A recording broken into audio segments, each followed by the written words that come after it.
नमस्कार दोस्तों, आपका स्वागत करता हूं इस YouTube channel SK coaching centre पर।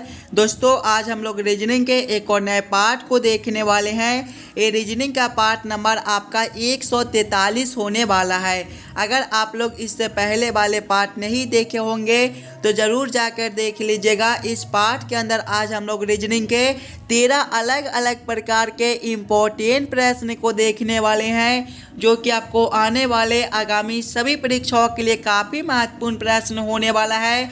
सभी प्रश्न इम्पोर्टेंट प्रश्न है। कुछ इसी प्रकार के प्रश्न आपको अभी एग्जाम में पूछे जाते हैं, तो सभी प्रश्न को पहले आप लोग खुद से ज़रूर सॉल्व करने की कोशिश कीजिएगा और आप लोग हमारे साथ अंत तक जरूर बने रहिएगा। सभी प्रश्न को हम लोग एकदम शॉर्ट ट्रिक के साथ सॉल्व करेंगे। तो चलिए हम लोग 1 नंबर क्वेश्चन की ओर चलते हैं। ये रहा क्वेश्चन नंबर 1। क्वेश्चन नंबर 1 आपको कह रहा है, नीचे दिए गए प्रश्न में लुप्त संख्या ज्ञात करें। ये जो प्रश्न है ये आपका मिसिंग नंबर से रिलेटेड प्रश्न है। यहाँ पर आपका क्वेश्चन मार्क है। इस वाले क्वेश्चन मार्क पे आपका कौन सा संख्या भरा जाएगा ये आप लोगों से पूछ रहा है। पहले आप लोग खुद से ज़रूर सॉल्व करने की कोशिश कीजिएगा। इस वाले क्वेश्चन मार्क पे आपका कौन सा संख्या भरा जाएगा। देखिए, जब भी आपको मिसिंग नंबर से रिलेटेड प्रश्न देखने को मिले तो सबसे पहले आप लोग क्वेश्चन के पैटर्न को ध्यान से देखिएगा और समझने की कोशिश कीजिएगा आपका किस प्रकार का प्रश्न दिया गया है, इसे हम लोग कैसे जल्द से जल्द सॉल्व कर सकते हैं। अगर आप लोग प्रश्न को ध्यान से देखिएगा तो नीचे की ओर देखिए आपका बड़ा बड़ा संख्या दिया गया है, 14 है, 15 है और क्वेश्चन मार्क है। ऐसे प्रश्न को पहले हम लोग इस लाइन से सॉल्व करने की कोशिश करेंगे। ये आपका 2, 4 और 5 से 14 किस प्रकार से लिख रहा है, 3, 6, 3 से 15 किस प्रकार से लिख रहा है, उसी प्रकार से हम लोग सोचेंगे 2, 4 और 7 से कौन सा संख्या बनेगा जो इस वाले क्वेश्चन मार्क पे भरे जाएंगे। देखिए, पहले हमें क्या करना है, 2, 4 और 5 से 14 लाना है। सभी बच्चे पहले अपना दिमाग लगाइएगा। 2, 4 और 5 को हम लोग क्या कर दे ताकि हमारा 14 बन जाए।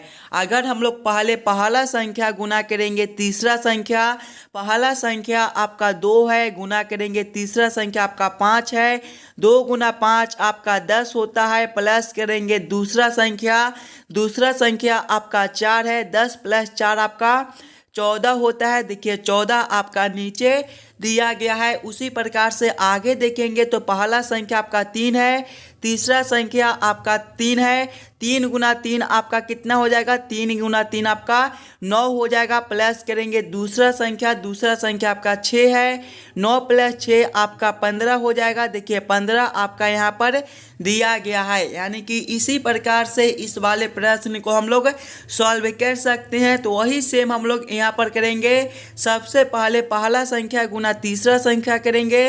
पहला संख्या 2 है, गुना करेंगे तीसरा संख्या 7 है, 2 गुना 7 आपका 14 होता है। प्लस करेंगे दूसरा संख्या आपका 4 दिया गया है, 14 प्लस 4 दोस्तों आपका 18 होता है। 18 आपका ऑप्शन नंबर बी में दिया गया है, जो कि आपके सही उत्तर हो जाएंगे। इस वाले क्वेश्चन मार्क पे आपका 18 भरा जाएगा। क्लियर है। चलिए अगले प्रश्न की ओर हम लोग चलेंगे, क्वेश्चन नंबर 2 की ओर।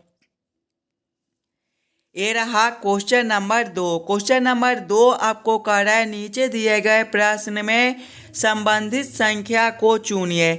इस बार आपको संबंधित संख्या चुनने के लिए बोला जा रहा है। ये जो प्रश्न है ये आपका नंबर एनालॉजी रीजनिंग का प्रश्न है और इस प्रकार के भी प्रश्न आपको सभी एग्जाम में पूछे जाते हैं।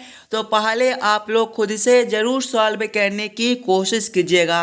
सबसे पहले आप लोग ये समझने की कोशिश कीजिएगा ये आपका 3 से 30 किस प्रकार से लिख रहा है, 3 से 30 किस प्रकार से संबंधित है, उसी प्रकार से आप लोग सोचेगा 7 से आपका कौन सा संख्या बनेगा जो इस वाले क्वेश्चन मार्क पे भरे जाएंगे। पहले हमें क्या करना है, 3 से हमें 30 लाना है। सभी बच्चे पहले अपना दिमाग लगाइएगा। 3 को हम लोग क्या करेंगे ताकि हमारा 30 बन जाए। अगर आप लोग 30 को ध्यान से देखिएगा तो ये आपका 3 के क्यू के करीब है। यानी कि अगर हम लोग पहले 3 के क्यू करते हैं तो 3 का क्यू आपका 27 होता है और यहाँ पर 30 है। देखिएगा संख्या आपका 3 है तो 27 प्लस हम लोग 3 करेंगे तो आपका 30 हो जाएगा। उसी प्रकार से देखिएगा यहाँ पर संख्या 7 दिया गया है तो पहले हम लोग 7 के क्यू करेंगे। 7 का क्यू आपका 343 होता है। यहाँ पर देखिए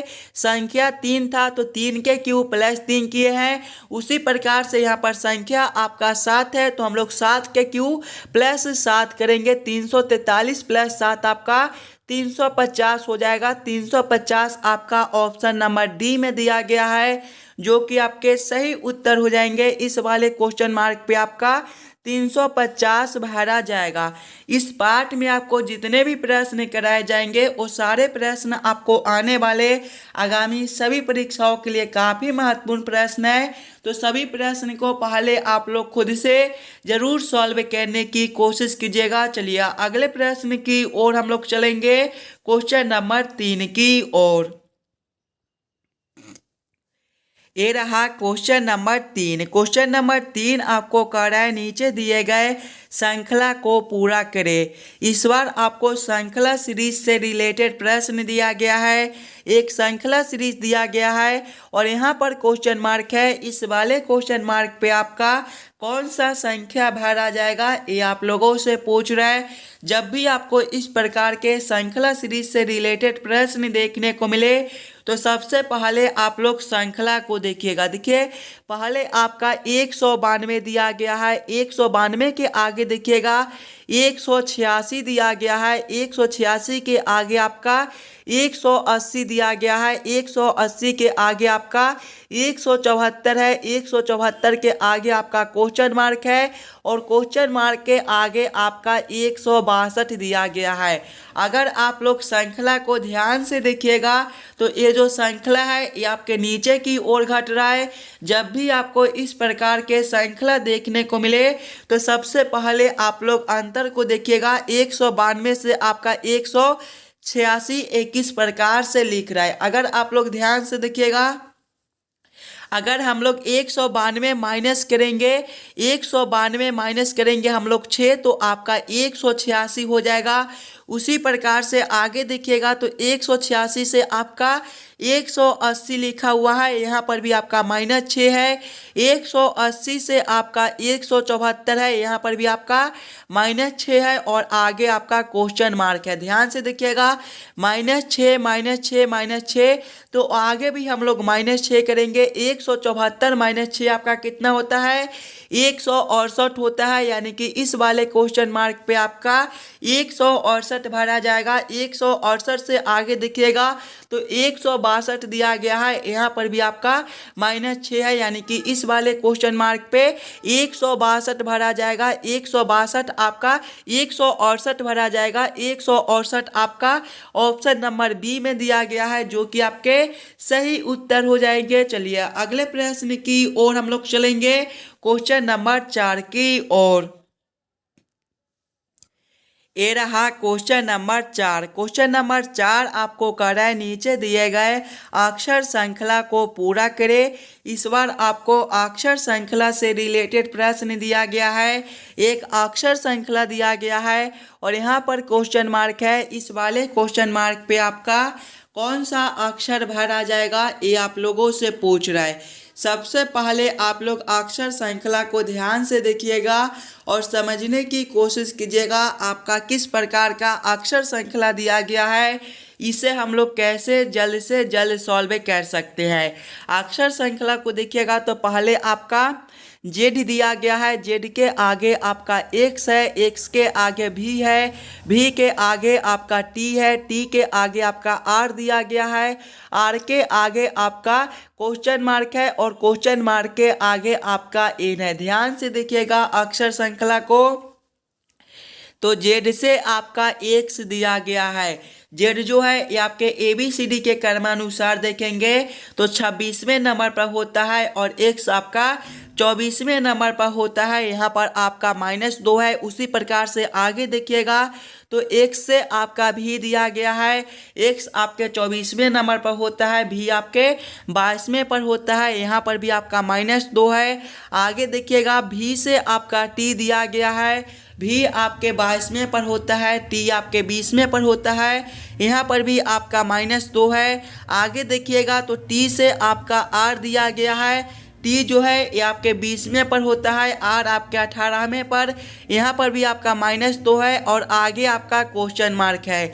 देखिएगा -2 -2 -2 -2, तो आगे भी हम लोग -2 करेंगे। आर -2 आपका कितना हो जाएगा? आर आपका 18वें पर होता है, 18 - 2 आपका 16 होता है और 16वें पर आपका पी होता है, यानी कि इस वाले क्वेश्चन मार्क पे आपका पी भरा जाएगा। पी के आगे आपका एन है, एन जो है ये आपके 14वें पर होता है। यहाँ पर भी आपका -2 है। पी आपका ऑप्शन नंबर डी में दिया गया है, जो कि आपके सही उत्तर हो जाएंगे। इस वाले क्वेश्चन मार्क पे आपका पी भरा जाएगा। क्लियर है? चलिए अगले प्रश्न की ओर हम लोग चलेंगे, क्वेश्चन नंबर 5 की ओर। ये रहा क्वेश्चन नंबर 5। क्वेश्चन नंबर 5 आपका वेन आरेख वेन डायग्राम से रिलेटेड प्रश्न है। ये भी प्रश्न आपके आने वाले आगामी सभी परीक्षाओं के लिए काफ़ी महत्वपूर्ण प्रश्न है, तो पहले आप लोग खुद से ज़रूर सॉल्व करने की कोशिश कीजिएगा। कलम स्याही और रेफिल का किस प्रकार से वेन आरेख वेन डायग्राम बनेगा, सबसे पहले आप लोग ये समझने की कोशिश कीजिएगा कलम स्याही और रेफिल में कौन शब्द किसके साथ संबंधित है, किसके अंदर हम लोग किसको रख सकते हैं। अगर आप लोग ध्यान से देखिएगा तो कलम में आपका रेफिल लगा हुआ होता है और रेफिल में आपका स्याही होता है, यानी कि सबसे पहले हम लोग कलम के लिए एक गोला बना लेंगे। कलम के अंदर आपका रेफिल होता है तो कलम के अंदर हम लोग रेफिल को रख देंगे, और रेफिल के अंदर आपका स्याही होता है तो रेफिल के अंदर हम लोग स्याही को रख देंगे। इसका वेन आरेख वेन डायग्राम कुछ इस प्रकार से बनेगा। इस प्रकार का वेन आरेख वेन डायग्राम आपका ऑप्शन नंबर बी में दिया गया है, जो कि आपका सही उत्तर हो जाएगा। क्वेश्चन नंबर 5 का आपका ऑप्शन नंबर बी जो है वो सही उत्तर हो जाएगा। चलिए अगले प्रश्न की ओर हम लोग चलेंगे, क्वेश्चन नंबर 6 की ओर। ये रहा क्वेश्चन नंबर 6। क्वेश्चन नंबर 6 आपका कथन निष्कर्ष से रिलेटेड प्रश्न है, और जब भी आपको इस प्रकार के प्रश्न देखने को मिले तो सबसे पहले आप लोग कथन को ध्यान से पढ़िएगा और उसे वेन आरेख वेन डायग्राम पे सेट कर लीजिएगा, ताकि प्रश्न को सॉल्व करने में आपको आसानी हो। देखिए कथन 1 आपको कराए सभी पेन कप है, कथन 2 आपको कराए सभी गिलास कप है। पहले आप लोग कथन को ध्यान से पढ़िएगा और समझने की कोशिश कीजिएगा और इसका वेन आरेख वेन डायग्राम तैयार कीजिएगा। देखिए कथन 1 आपको कराए सभी पेन कप है, सभी पेन क्या है? कप है, यानी कि सबसे पहले हम लोग कप के लिए एक गोला बना लेंगे। ये आपका कप हो जाएगा और कप के अंदर आपका पेन हो जाएगा। सभी पेन क्या है? कप है, यानी कि ये आपका पेन हो जाएगा। इसे भी आप लोग घेर दीजिएगा। आगे आप लोग कथन को पढ़िएगा। कथन 2 आपको कराए सभी गिलास कप है, सभी गिलास भी आपका कप है, यानी कि कप के अंदर आपका गिलास भी हो जाएगा। ये आपका क्या हो जाएगा? ये आपका गिलास हो जाएगा। यहाँ पर आप लोग गिलास भी लिख लीजिएगा ताकि आपको समझने में दिक्कत ना हो। अब आप लोग इस वाले डायग्राम के आधार पर निष्कर्ष को सही या फिर गलत कीजिएगा। देखिए निष्कर्ष 1 आपको कर रहा है कुछ पेन गिलास है, कुछ पेन क्या है?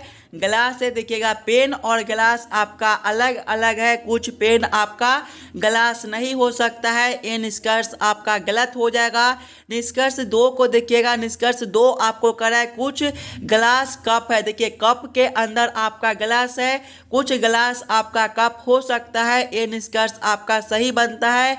निष्कर्ष 3 को देखिएगा कुछ गिलास पेन है, कुछ गिलास क्या है? पेन है, गिलास आपका अलग दिया गया है, पेन आपका अलग दिया गया है, कुछ गिलास आपका पेन नहीं हो सकता है, ये भी निष्कर्ष आपका गलत हो जाएगा। केवल निष्कर्ष 2 निकलता है, केवल निष्कर्ष 2 को ऑप्शन नंबर सी में दिया गया है, केवल निष्कर्ष 2 सही है, यानी कि क्वेश्चन नंबर 6 का आपका ऑप्शन नंबर सी जो है सही उत्तर हो जाएगा। चलिए अगले प्रश्न की ओर हम लोग चलेंगे, क्वेश्चन नंबर 7 की ओर। ये रहा क्वेश्चन नंबर 7। क्वेश्चन नंबर 7 आपको कह रहा है यदि घटाओ का अर्थ जोड़ कौमा जोड़ का अर्थ घटाओ कौमा गुना का अर्थ भाग तथा भाग का अर्थ गुना हो तो 126 गुना 3 भागा 10 घटाओ 6 बराबर क्वेश्चन मार्क। इस वाले क्वेश्चन मार्क पे आपका कौन सा संख्या भरा जाएगा ये आप लोगों से पूछ रहा है। जब भी आपको इस प्रकार के रीजनिंग के प्रश्न देखने को मिले तो सबसे पहले आप लोग प्रश्न को ध्यान से पढ़िएगा और समझने की कोशिश कीजिएगा प्रश्न आपको क्या कह रहा है।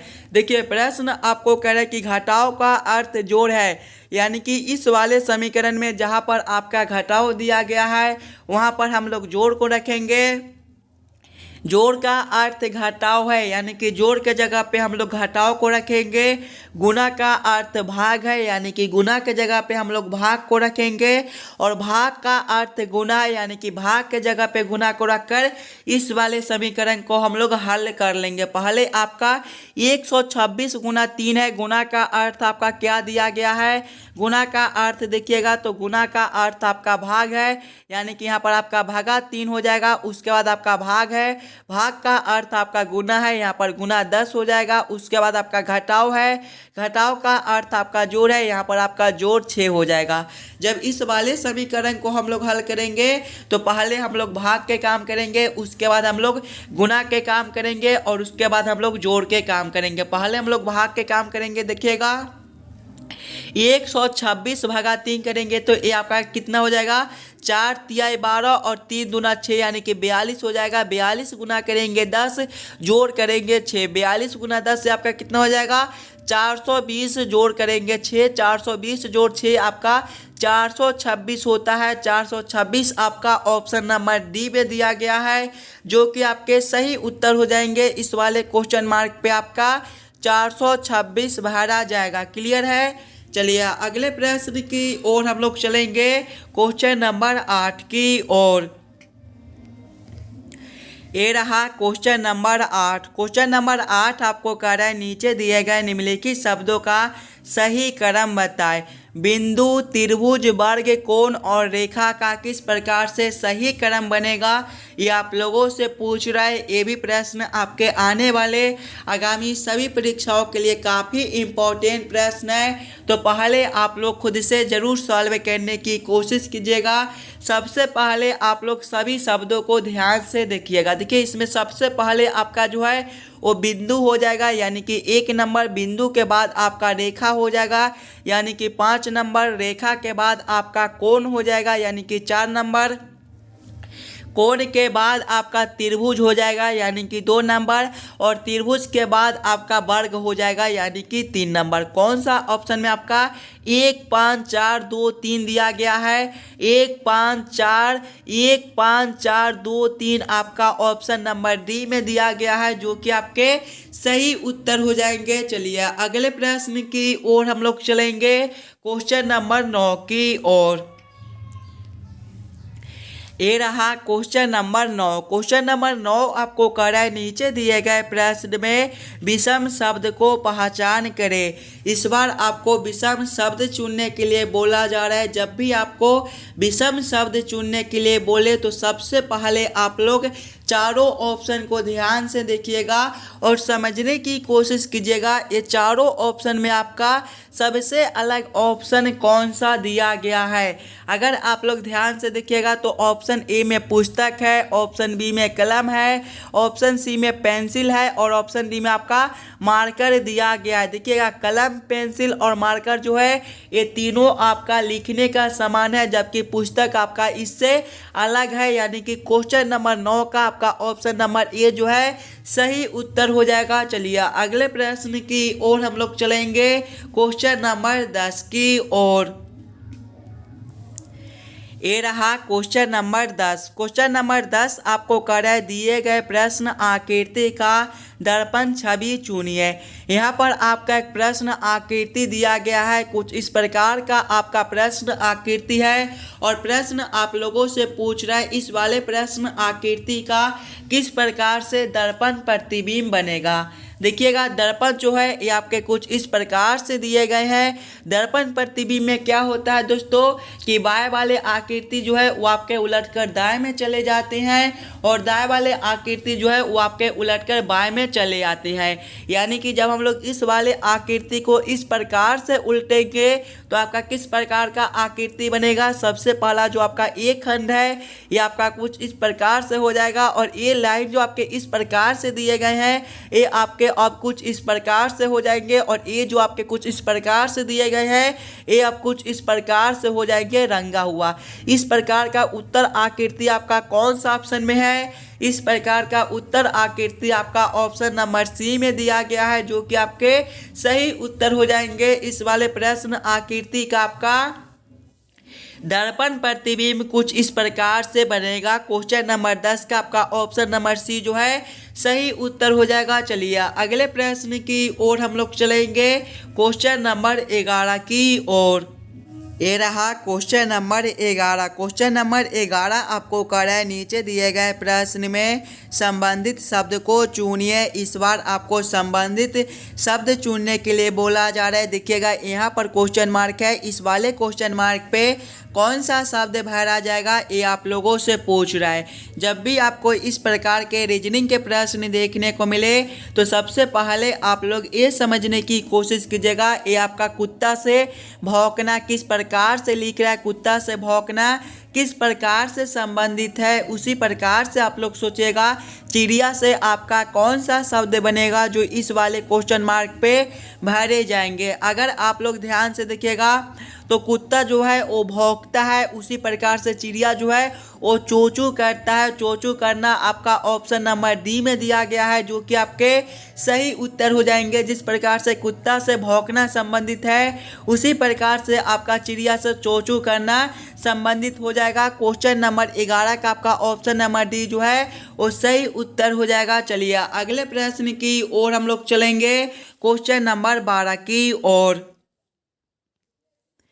ये रहा क्वेश्चन नंबर 12। क्वेश्चन नंबर 12 आपको कर रहा है नीचे दिए गए प्रश्न में संबंधित अक्षरों को चुनिए। इस बार आपको संबंधित अक्षर चुनने के लिए बोला जा रहा है। प्रश्न आपको कर रहा है जिस प्रकार से एडी का संबंध ई आई के साथ है उसी प्रकार से आप लोगों से पूछ रहा है के एक्स का संबंध कौन सा अक्षर के साथ होगा जो इस वाले क्वेश्चन मार्क पे भरे जाएंगे। सबसे पहले आप लोग ये समझने की कोशिश कीजिएगा ये आपका एडी से ई आई किस प्रकार से लिख रहा है। देखिएगा एडी से हमें क्या लाना है, ई आई लाना है।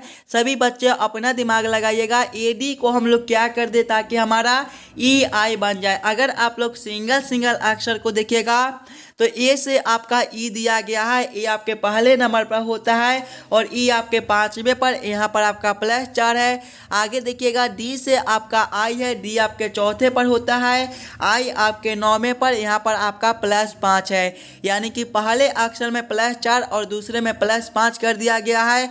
वही सेम हम लोग यहाँ पर करेंगे। पहला अक्षर के है तो के +4 करेंगे, दूसरा अक्षर आपका एक्स है तो एक्स +5 करेंगे। के +4 आपका कितना हो जाएगा, के आपका 11वें पर होता है, 11 + 4 आपका 15 और 15वें पर आपका ओ होता है। आगे देखिएगा आपका एक्स है, एक्स जो है ये आपके 24वें पर होता है। और आप लोग याद रखिएगा ABCD में आपका टोटल 26 अक्षर होता है। 26 के बाद आपका फिर से ABCD आ जाता है। यानी कि जब हम लोग x + 5 करेंगे तो आपका C हो जाएगा। कौन सा ऑप्शन में आपका OC दिया गया है, OC आपका ऑप्शन नंबर ए में दिया गया है, जो कि आपके सही उत्तर हो जाएंगे। चलिए अगले प्रश्न की ओर हम लोग चलेंगे, क्वेश्चन नंबर 13 की ओर।